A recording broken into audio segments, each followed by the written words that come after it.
బాలీవుడ్ లో రాధిక ఆప్టేకి మంచి క్రేజ్ ఉంది. ఆమె ఎంచుకునే కథలు, పాత్రలు అందుకు కారణమని కూడా చెప్పొచ్చు. అయితే ఆమె ఇటీవల కాలంలో వచ్చిన cinema sister midnight. Karan Kandhari దర్శకత్వం వహించిన ఈ సినిమా ప్రజెంట్ జియో హాట్‌స్టార్ లో స్ట్రీమింగ్ అవుతుంది. మరి స్టోరీ ఏంటో తెలుసుకుందాం. కథ విషయానికి వస్తే ఉమా అంటే రాధిక ఆప్టే, గోపాల్ అంటే అశోక్ పాఠక్ పెళ్లి జరుగుతోంది. నిజానికి ఈ పెళ్లి ఉమా ఇష్టం ఉండదు. అయినా తప్పనిసరి సిచ్యువేషన్ లో పెళ్లి చేసుకుంటుంది. ఆ ఇష్టంగా అతని వెంట ముంబైకి వెళ్తుంది. అక్కడ ఒక మురికివాడలోని చిన్న గదిలో వారి నివాసం. రద్దీతో కూడిన రోడ్డు పక్కనే ఉన్న ఆ గదిలో జీవించడం ఆమెకి చాలా కష్టంగా అనిపిస్తుంది. ఇష్టం లేని భర్తతో కాపురం చేయలేకపోతుంది. భర్తకి దగ్గరగా ఉండకూడదు, ఇంటికి దూరంగా, రద్దీగా, అందనంత దూరంగా ఉండాలని ఉమా భావిస్తోంది. అందుకోసం అక్కడికి చాలా దూరంగా ఉన్న ఒక ఆఫీస్ లో క్లీనింగ్ పనులు చేయడానికి కుదురుకుంటుంది. హడావిడిగా పరిగెత్తే ఆ మహానగరంలో ఆమెను పలకరించే వారు కూడా లేకుండా పోతారు. భర్త కూడా ఆమె ఇబ్బందిని అర్థం చేసుకుని దూరంగానే ఉంటాడు. అలాంటి సిచ్యువేషన్ లో ఆమె మానసిక స్థితి మరింత దిగజారుతోంది. దాంతో ఆమె పక్షుల్ని, మేకల్ని చంపేసి రక్తం తాగడం, ఎక్కువగా చీకట్లో తిరగడం మొదలు పెడుతుంది. తాను చంపిన పక్షులు, మేకలు తిరిగి బతికినట్టుగా అనిపిస్తూ ఉంటుంది. కొన్ని రోజులుగా ఆ దంపతులు కనిపించకపోవడం చుట్టుపక్కల వారికి అనుమానం కలిగిస్తుంది. అందుకు కారణమేంటి?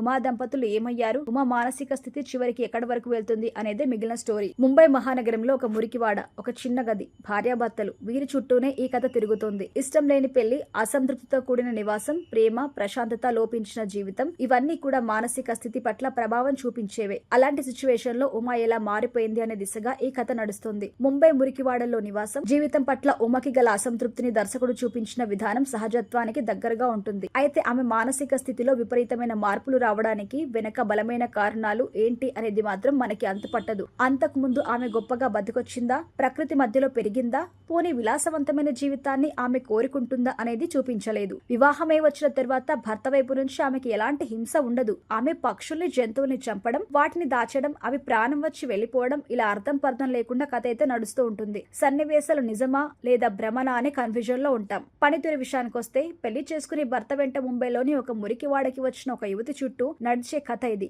దర్శకుడు ఈ పాత్ర చుట్టూనే కథ నడిపిస్తూ వెళ్లాడు. ఆమె పాత్రను మలిచిన తీరైతే కొత్తగా ఉంటుంది. అయితే దాన్ని బలమైన కారణంగా చూపించడంలో దర్శకుడు విఫలమయ్యాడు. రాధిక ఆప్టే గొప్ప నటి అని ప్రత్యేకంగా ఇప్పుడు చెప్పనక్కర్లేదు. అయితే పాత్రను ఎలా అర్థం చేసుకోవాలో తెలియని ఒక చిత్రమైన పరిస్థితిలో ప్రేక్షకులైతే ఉండిపోతారు. నేపథ్య సంగీతం, కెమెరా పనితనం, ఎడిటింగ్ ఒక మాదిరిగా ఉంటుంది. ఫైనల్ గా చెప్పాలంటే, కొన్ని సినిమాలు చూస్తున్నప్పుడు ఈ కథ మనకు అర్థం కావడం లేదా, లేదంటే ఈ కథలో అర్థం లేదా అనే అనుమానం అయితే కలుగుతుంది. అలాంటి ఒక తికమకను కలిగించే కంటెంట్ ఈ సినిమా.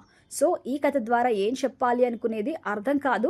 కొన్నిసార్లు మనం అర్థం చేసుకోవడానికి ప్రయత్నించకపోవడమే కూడా మంచిది అనిపిస్తుంది.